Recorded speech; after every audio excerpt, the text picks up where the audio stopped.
Archaeologists have uncovered part of a rare Egyptian sphinx in northern Israel. That's right. It's a rather unusual discovery inside the Holy Land. CBN Middle East Bureau Chief Chris Mitchell shows us how experts believe it ended up there. These are the feet of an ancient Egyptian sphinx found recently at Tel Hatzor, an archaeological site in northern Israel. The Egyptologists assume that this sphinx originally stood in a temple in Egypt before it was taken from there and sent to Hatzor. The feet weigh about 100 pounds. They're the only part of a statue ever found anywhere of the pyramid-building pharaoh, King Menkaure. The Sphinx probably originated in the ancient city of Heliopolis, not far from modern Cairo. But how did it get to Israel?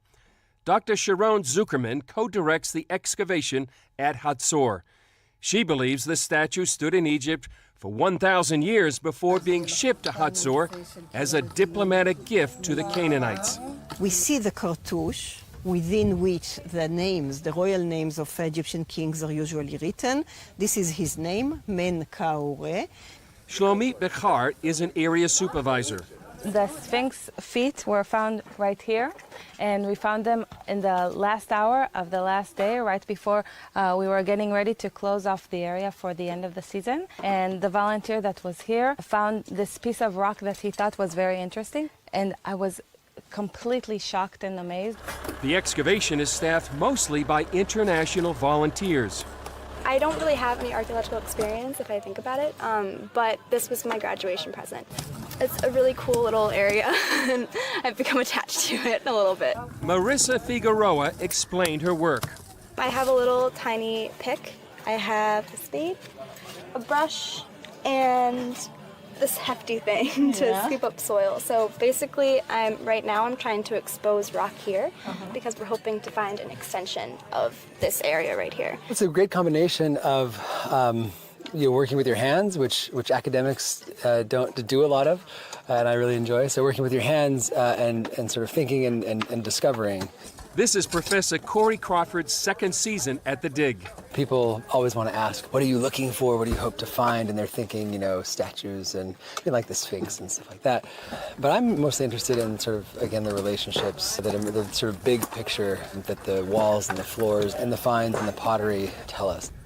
Hatzor was an important Canaanite city under Egyptian rule until Israelites conquered the land.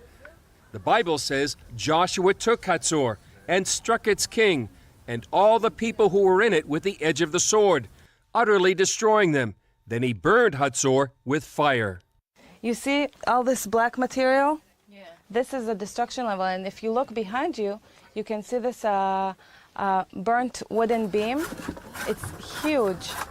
Archaeologists debate whether or not Joshua was involved, but they can't argue that a massive fire destroyed the city. We ended up uncovering 2 rows of these huge storage vessels that are characteristic of Hatzor at the late Bronze Age. They were leaning against both this wall and this wall as well, and they were filled with burnt grain material. Some of the bricks were burnt in such a high temperature that they were vitrified. They turned into glass.